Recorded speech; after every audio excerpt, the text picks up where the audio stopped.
আসসালামু আলাইকুম এভরিওয়ান, কেঙ্কা আছো সবই? তোমাদের সকলকে আবার আমার নতুন একটা ব্লগে আমন্ত্রণ করতেছি। আর তোমরা কে কেমন আছো আমাকে অবশ্যই কমেন্ট করে জানাবা।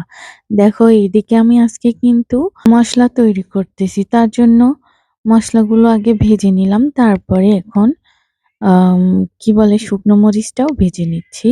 বলো তো আজকে আমি কি রান্না করব? আজকে আমি কিছুই রান্না করব না। আজকে আমি জলপাইয়ের আচার বানাবো। তো মসলাগুলো ভেজে আমি গুঁড়ো করে রেখে দিয়েছি।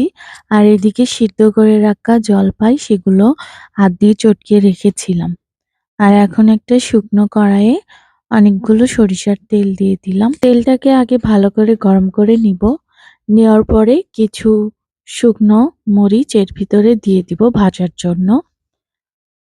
হালকা পরিমাণে শুকনো মরিচগুলো ভাজা হয়ে গেলে তারপরে এর ভিতরে আমি সামান্য কিছু রসুন এড করে দিব। এখন এটা ভালো করে আমি নাড়াচাড়া করে নিয়েছি। আর এখন এর ভিতরে সামান্য কিছু পরিমাণে রসুন আমি দিয়ে দিয়েছি। এখন দেখো, সরিষার তেলে যদি তুমি রান্না করো আর এই ফেনাগুলো উঠবে না তা কিন্তু কখনো ভাববে না। সরিষার তেলে রান্না করলে সবসময় এরকম ফেনা তৈরি হবে। আর কেন যে ফেনা তৈরি হয় সেটার বোঝার ক্ষমতা কারোর নেই। আর ফেনা তৈরি হয় এইজন্য কিন্তু ভিতরে তেলানিগুলো পুড়ে যাচ্ছে না কি হচ্ছে কিছুই বোঝা যায় না।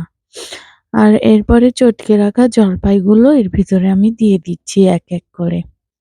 ১ম এ মানে ঢেলে দিতে চেয়েছিলাম কিন্তু পড়তে চাচ্ছিল না। শক্ত হয়ে জমাট বেঁধে রয়েছিল। এখন আবার আমি ওই খন্তার সাহায্যে কিছুটা পরিমাণ করে কেটে, কেটে বের করে তারপরে এর ভিতরে দিয়ে দিলাম।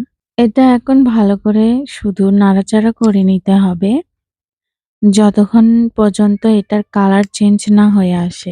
আর দেখো, এখন নাড়াচাড়া করতেই কিন্তু তোমার মানে সবথেকে মেইন পয়েন্ট নাড়াচাড়া করা। আর নাড়াচাড়া তুমি যদি ভালো করে করতে না পারো তাহলে কিন্তু জলপাইয়ের ভিতরে তোমার মশলাগুলো ঢুকবে না। দেখো, এটা কি সুন্দর কালার আসতেছে আস্তে, আস্তে নাড়াচাড়া করার ফলে এখন আমি এর ভিতরে গুড় এড করে দিব। আর গুড়টা দেওয়ার পরে এটা আরো ভালো করে নাড়াচাড়া করতে হবে যেন পুড়ে না যায়। দেখো, এখন এখানে আমি সম্পূর্ণ গুড়টা ঢেলে দিয়েছি। এখন ভালো করে এটা নাড়াচাড়া করে নিব। গুড়গুলো যেন গলে যায় আর জলপাইয়ের সঙ্গে যেন সব গুড়গুলো একবারে মিশে যায়। ভালো করে এখন নাড়তে হবে। এটাই হচ্ছে আচারের মেইন পয়েন্ট। যত নাড়বা ততই স্বাদ হবে। আর দেখো কি সুন্দর করে নাড়াচাড়া করার পরে এরকম একটা মানে কি বলে? হালকা, হালকা ল্যাটকা, ল্যাটকা বলে যেটাকে। ল্যাটকা, ল্যাটকা হয়ে এসেছে। আর এর ভিতরে ওই ভেজে রাখা মসলাগুলো যে তৈরি করে রেখেছিলাম ওই মসলাগুলো দিয়ে দিচ্ছি। আর দিয়ে এখন এটা ভালো করে নাড়াচাড়া করতে হবে।